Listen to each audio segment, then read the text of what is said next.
Así que, hermanos, cuando fui a vosotros para anunciaros el testimonio de Dios, no fui con excelencia de palabras o de sabiduría, pues me propuse no saber entre vosotros cosa alguna, sino a Jesucristo y a este crucificado. La primera vez que nosotros vimos al apóstol Pablo en la Biblia, no lo vimos como un exponente del evangelio, no lo vimos como un proclamador de la verdad de Jesucristo, sino todo lo contrario. Lo encontramos como un perseguidor de la fe, lo encontramos como un acérrimo enemigo del cristianismo. Él respiraba tanto odio contra la fe en Jesucristo que se había dispuesto a perseguir a los cristianos donde quiera que estuviesen.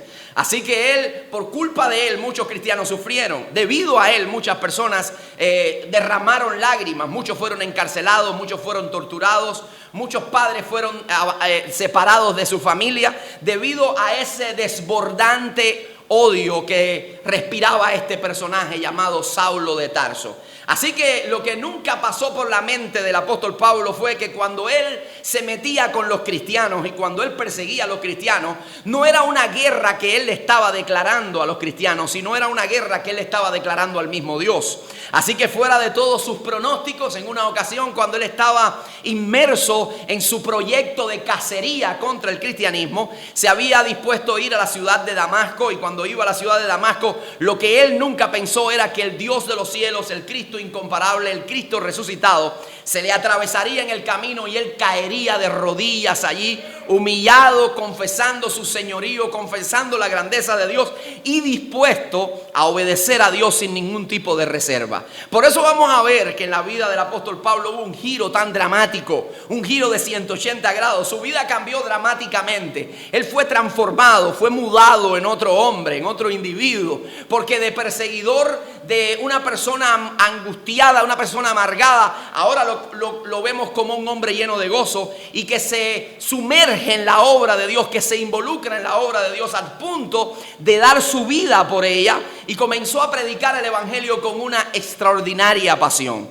En el quehacer misionero del apóstol Pablo nosotros vamos a encontrar que no solamente escribió más de la mitad del Nuevo Testamento, dejándonos enseñanzas muy poderosas, sino también vamos a encontrar que fundó muchas iglesias. Una de esas iglesias que él fundó es la que hoy él está escribiendo, la que hoy tenemos frente a nosotros, de la que hemos leído estos dos versículos. La iglesia de Corintios la fundó mientras desarrollaba su segundo viaje misionero. Eso se registra en el libro de Hechos, en el capítulo 18. Usted lo puede encontrar y puede ver cómo es que él funda esa iglesia. Allí estuvo él por un espacio de 1 año y medio compartiendo con los cristianos en aquel lugar, predicándoles la palabra, enseñándoles, discipulándoles, hablándoles de las escrituras. Y ahora, ya entrando la primera mitad del año 55 después de Jesucristo, el apóstol Pablo está en la ciudad de Éfeso, y en esa ciudad de Éfeso él comienza a redactar la carta que hoy usted y yo hemos leído. Él comienza a escribirle a los cristianos que están en Corintio, y lo hace por varias razones. Una de ellas era porque tenían que corregir algunas prácticas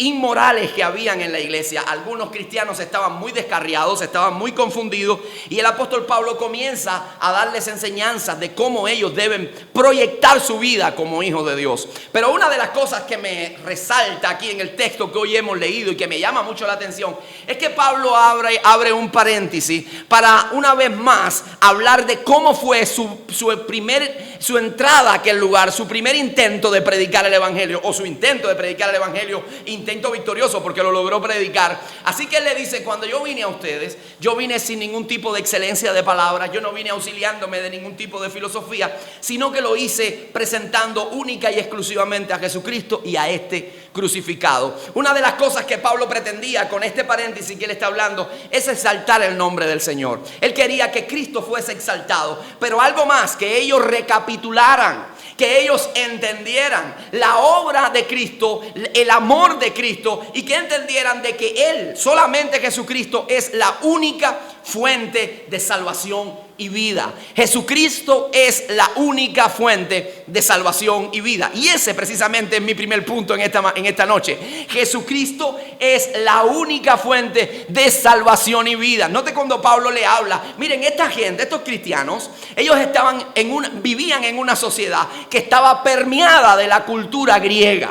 Así que ellos habían escuchado gente muy ilustrada. Ellos tenían a oradores sumamente elocuentes como Demóstenes. Ellos tenían a filósofos de mente muy aguda como Aristóteles, quien había lanzado todas las bases de la filosofía a través de todos los tiempos. Ellos tenían gente tan experta en discutir como los sofistas, que jugaban con las palabras y además de eso tenían un significado oculto dentro de las palabras. Tenían gente muy elocuente, muy brillante, muy sesuda, como dijéramos nosotros en el lenguaje popular. Pero Pablo dice: cuando yo llegué a ustedes, rehusé hablarle con filosofía humana, rehusé hablarle con toda una retórica brillante. Yo les presenté a Jesucristo y a este crucificado. Ese fue el mensaje que yo les traje. La pregunta que surge en esta noche es la siguiente: bueno, ¿acaso Pablo no sabía filosofía?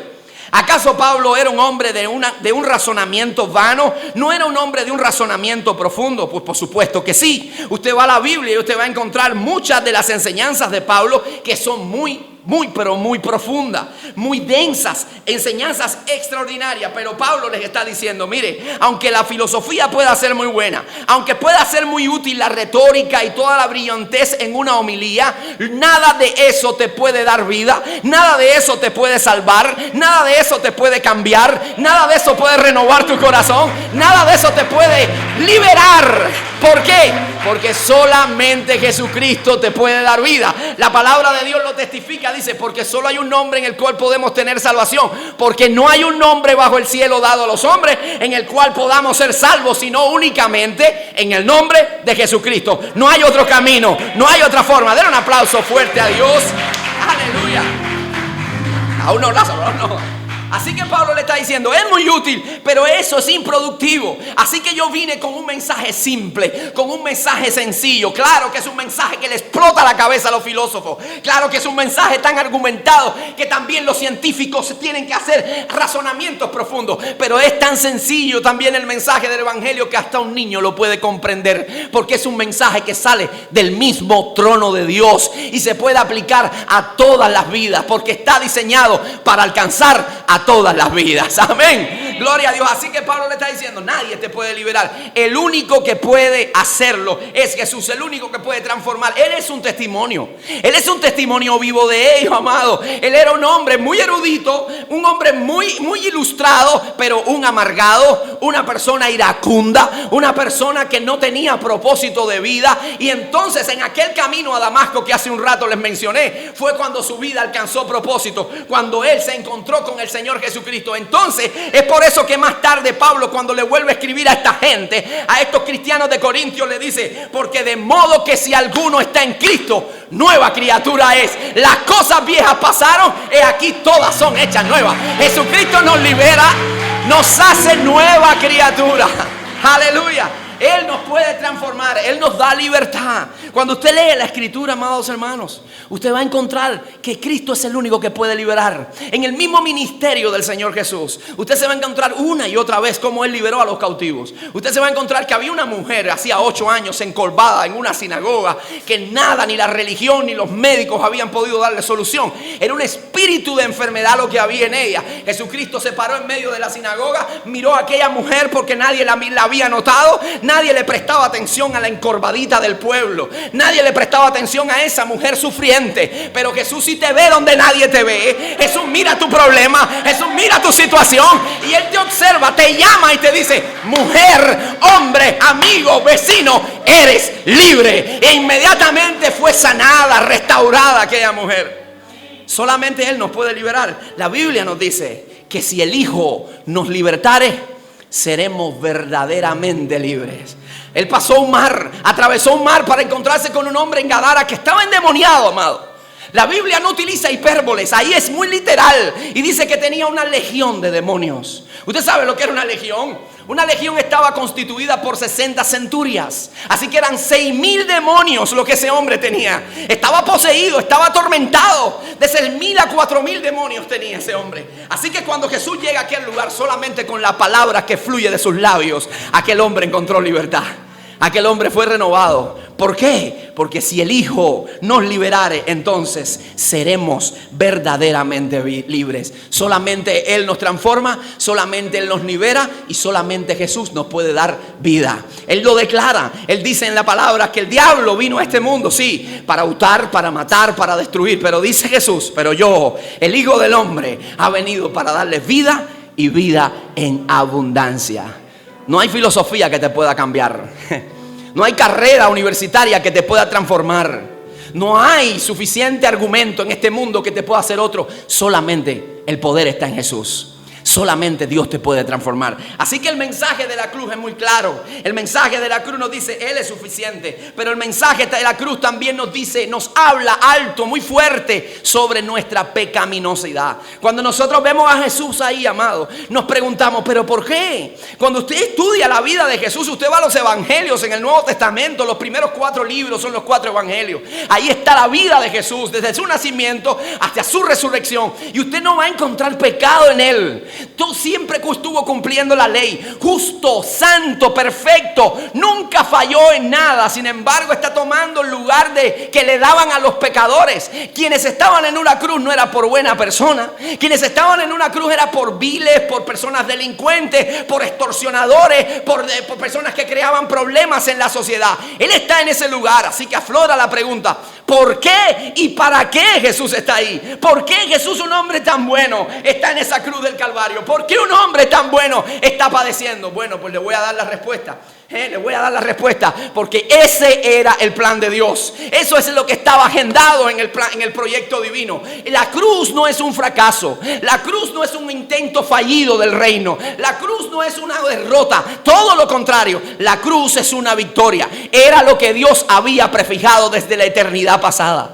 Así que el proyecto de redención no fue fallido, como tampoco lo fue el proyecto de creación. Usted sabe que hay mucha gente hoy que tiene razonamientos simplistas. Y hay una gente que te dice, bueno, y se argumentan y se apoyan en la omnisciencia de Dios. Y dicen, los cristianos dicen que Dios lo sabe todo. Entonces, si Dios lo sabe todo, ¿por qué creó al hombre si sabía que le iba a fallar? No, se hubiera evitado un gran error. Pues eso es un razonamiento muy simplista. Y yo le quiero dar hoy la respuesta. ¿Usted sabe por qué Dios lo hizo? ¿Usted sabe por qué Dios los creó? ¿Por qué la creación y tanto la cruz como la creación no son un intento fallido, sino victorioso? Porque cuando Dios nos hizo a su imagen y semejanza.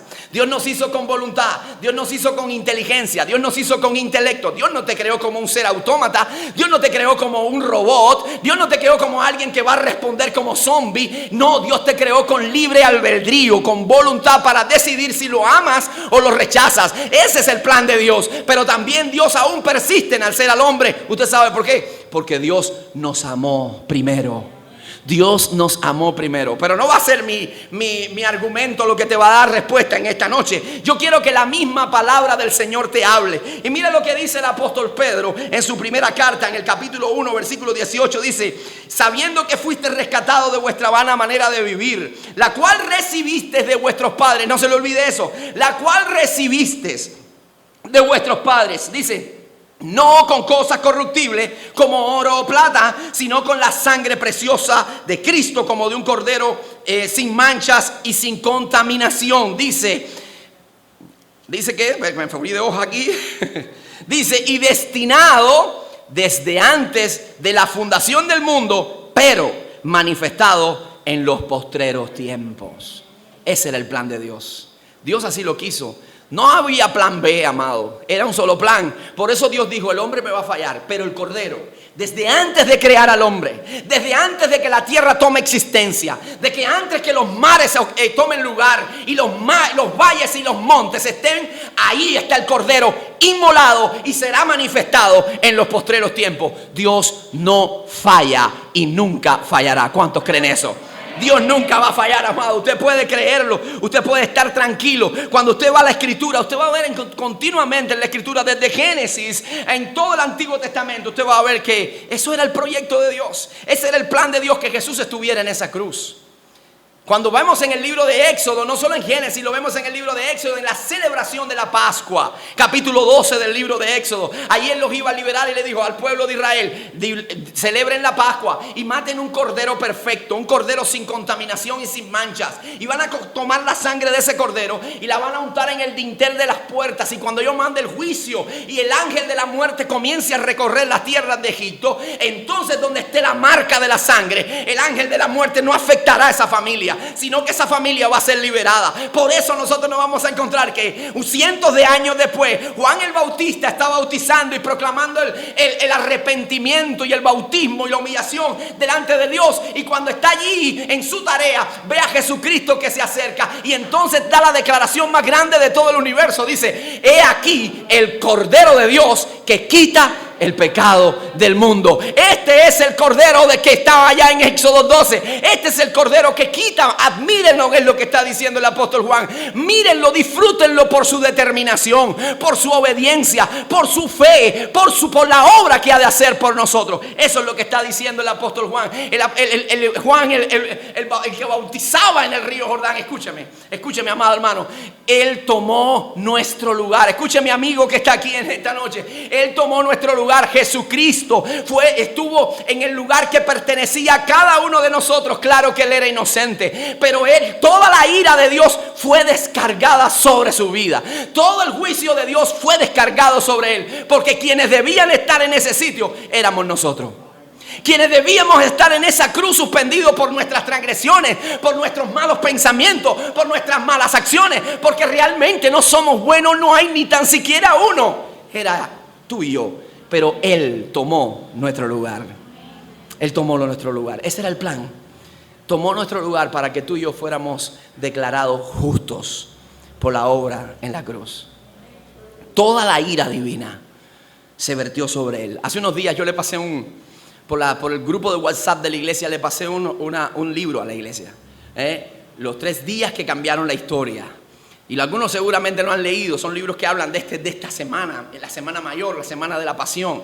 Y una de las cosas que a mí me impresionó de lo que declara ese pastor, y yo se los traje literalmente para leérselo, porque habla de cómo toda la ira divina fue derramada sobre el Cordero. Y dice: nuestro Señor y Salvador, dice, bebió la copa de la ira santa y justa de Dios, sin una gota de misericordia, para que los creyentes podamos disfrutar de la copa de la salvación sin una gota de ira.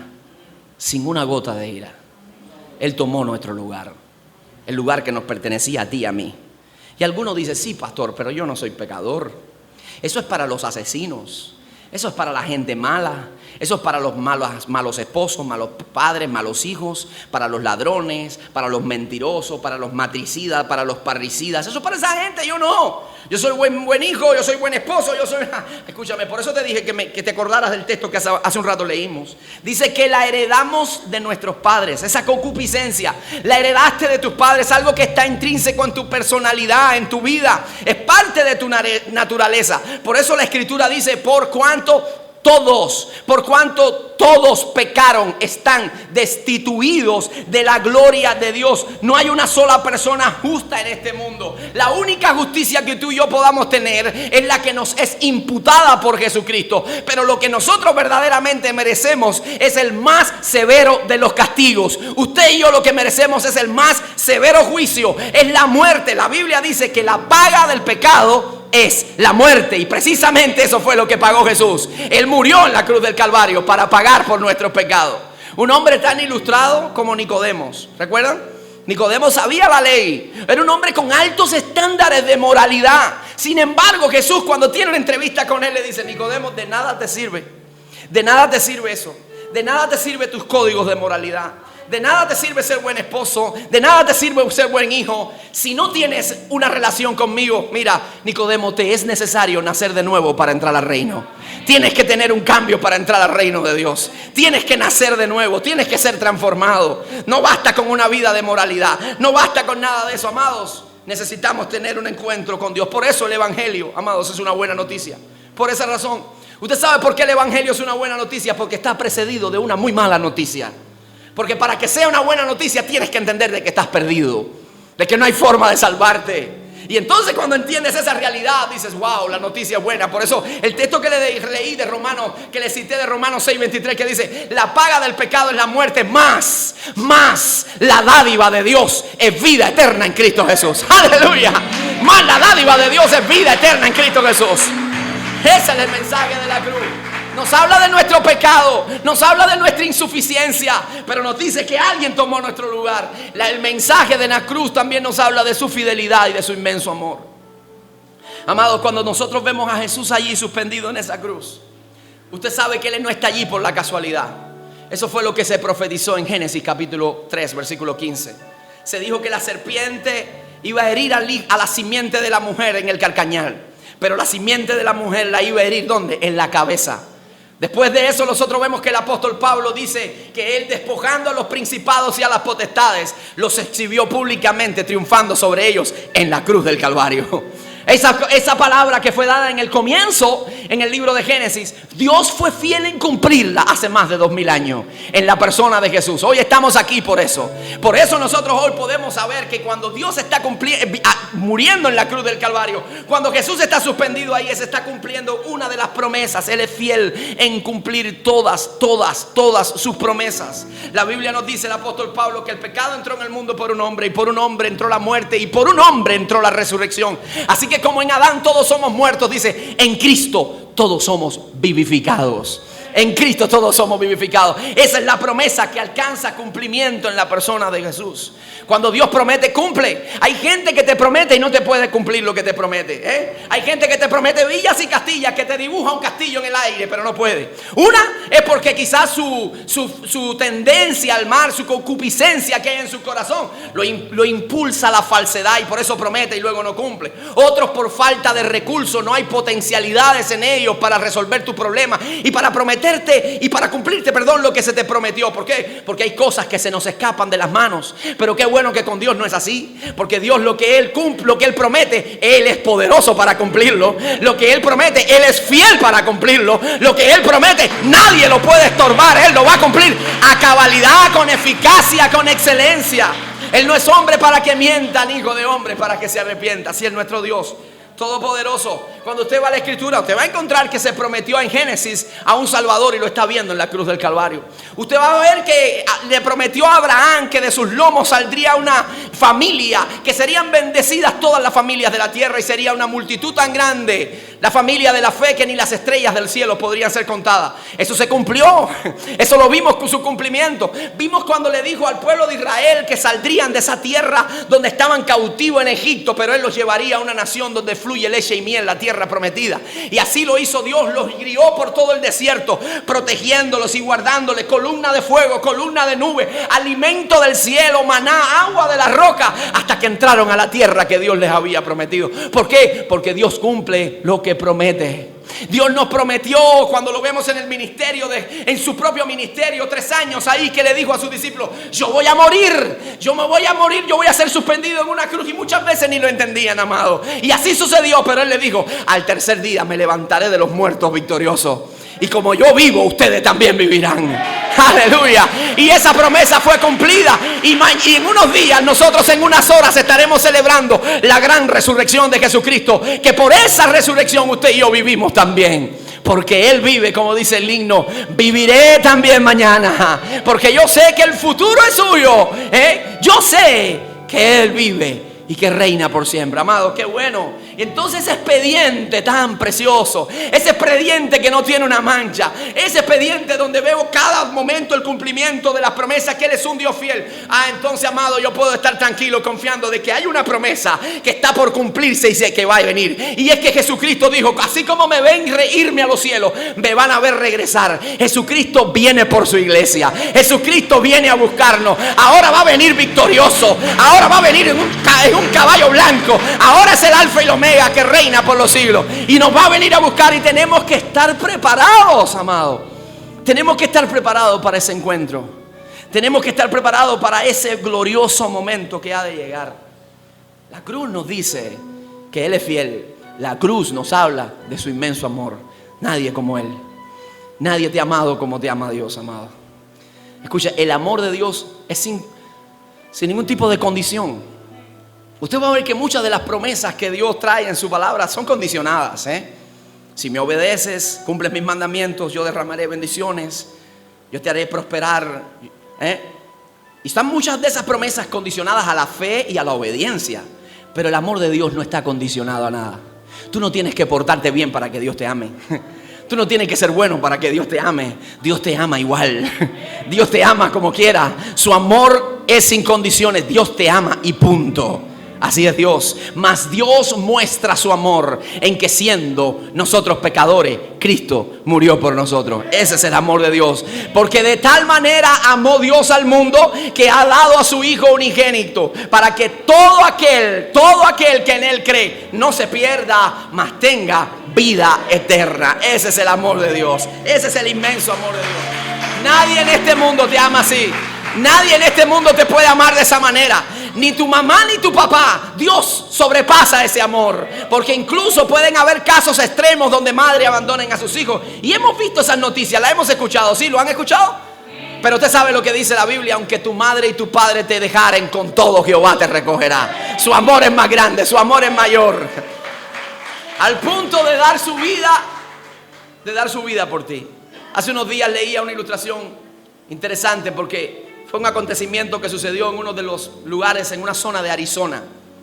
Y habían dos niños, dos hermanos, y uno de ellos fue mordido por una serpiente cascabel. La niña fue mordida por una serpiente cascabel. Su hermanito, que tenía apenas 9 años, cuando vio la situación que se estaba gestando allí, se desesperó, no sabía qué iba a hacer. No sabía qué iba a hacer con aquella mordida, así que se sacó su camiseta y lo que atinó a hacer fue un torniquete en el brazo de su hermana, y allí estaban las dos marcas de la mordida de la serpiente. Así que el hermano desesperado tomó el bracito de su hermana y comenzó a succionar aquel veneno y aquella sangre y trató de botar y succionó. Bueno, les digo que él salvó la vida de su hermana. Salvó la vida de su hermana, pero lastimosamente perdió él su vida. Y cuando fue asistido por los paramédicos, cuando iba en el Requiem, allí él estaba siendo asistido y luchando, batallando por su vida. En ese momento uno de los paramédicos le pregunta: pero muchacho, ¿qué hiciste? Muchacho, ¿por qué tú hiciste? ¿Y sabe cuál fue la respuesta de ese niño? Señor, es que yo amo mucho a mi hermana. Yo amo mucho a mi hermanita. Y esa es la razón. Cuando le podemos preguntar a nuestro Dios en esta noche: ¿por qué has hecho eso? ¿Por qué fuiste a esa cruz? La respuesta que vamos a recibir de Dios es que nos ama con amor eterno. Por tanto, ha prolongado sobre nuestras vidas su misericordia. No hay amor como el de Cristo. No fue accidental como ese niño. No fue accidental, todo estaba planeado, amado. Y salió justamente como estaba planificado. Porque el amor de Dios es inigualable. La cruz nos dice, el mensaje de la cruz en esta noche es que Dios es fiel y Dios nos ama. El mensaje de la cruz en esta noche es que Él nos ha dado victoria y nos ha dado la absolución total. La Biblia nos dice que tenemos un acusador. La Biblia describe al diablo como el acusador, aquel que te impulsa a pecar, aquel que muchas veces tú dices: siento esa inclinación a hacer lo malo, y tú dices: ¿pero por qué? El enemigo muchas veces nos impulsa a eso. Y una vez que hemos practicado lo malo, una vez que hemos ejecutado lo malo, entonces ahí viene para acusarnos, para decir: no, eres una mala persona, eres una lacra social, no sirves para nada. Pero cuando nosotros venimos a la cruz de Cristo, cuando nosotros lo recibimos por la fe, cuando nosotros abrimos nuestro corazón a Jesús y para que Él reine en nuestra vida, y no solo sea el Salvador, sino el Señor de nuestra vida, entonces Jesús toma el lugar de abogado. Y déjame decirte que Jesús nunca ha perdido un caso y nunca perderá un caso. Cuando el diablo viene a acusarte, ahí está Él para decir: ha sido justificado por mi sangre, ha sido lavado por mi sangre, nueva criatura es. ¿Quién acusará a los escogidos? Dios es el que justifica. ¿Quién los acusará? Si Cristo es el que murió y es el que intercede por ellos a la diestra del Padre. Ninguna condenación hay para los que están en Cristo Jesús, aquellos que no andan conforme a la carne, sino conforme al Espíritu. El diablo te puede gritar, el mundo te puede gritar lo que tú fuiste, lo que eras en el pasado, las cosas que hiciste, los errores y las metidas de patas que tuviste. Nada de eso cuenta, porque cuando has venido a Cristo, su sangre te ha limpiado, tú has sido renovado, eres una nueva criatura, santificada, y nadie te puede señalar, nadie te puede decir que eres lo contrario, porque ya Dios te justificó. Aleluya. Amado, pero solo eso se recibe por la fe. Amigo que estás aquí en esta noche, amiga que estás aquí en esta noche, solo por la fe. Todas esas bendiciones se reciben de una sola manera sencilla: declarándote culpable, reconociendo que no merecemos nada, abriendo tu corazón al Rey de Reyes y diciéndole: Señor, entra a mi corazón, entra a mi vida, y quiero que seas tú el que reines. Quiero que seas tú el artífice de mi futuro. Quiero que seas tú quien dirija mis pasos. Que cada mañana, al levantarme y enfrentar un nuevo día, esté convencido de que no voy solo, sino que tú vas conmigo. Eres tú quien me sustenta. Eres tú quien pelea mis batallas.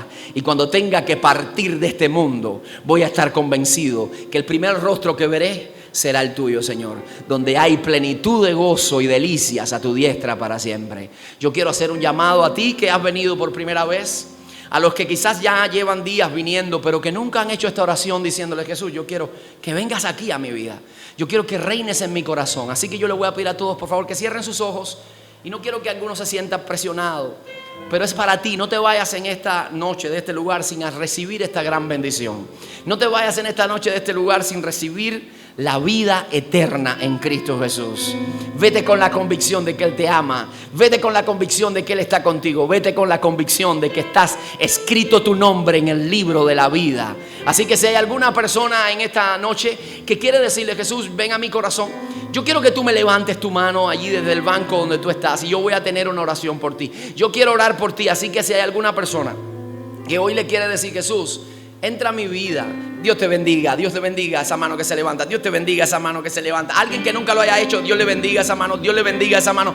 Hay otra mano allá atrás, Dios le bendiga. Si hay alguien más, otra mano, Dios te bendiga, que nunca lo haya hecho, Dios te bendiga a ti también, Dios te bendiga. Si hay alguien que nunca ha hecho esta oración y quiere decirle: Jesús, ven a mi corazón, levántame tu mano, yo quiero orar por ti. Solamente por la fe, con esta simple oración, tú pasarás a ser de la familia de Dios, la gran familia de Dios.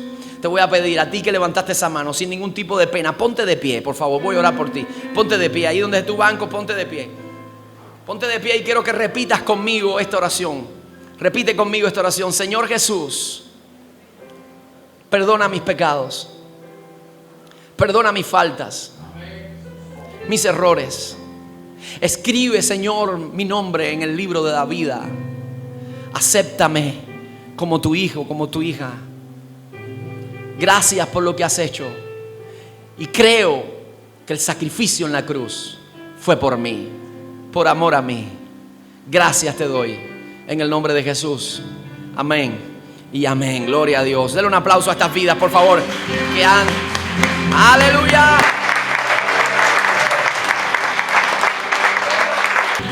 Yo le voy a pedir a Adner. ¿Dónde está Adner? Por favor, Adner. Adner, miren, yo quiero que esas vidas que se pusieron de pie, miren allí aquel joven que está allí con la camisa roja, levanta la mano y vayan con él un momentico allí, porque yo quiero que él vaya y ore por ustedes. Vayan con él, por favor, un momento.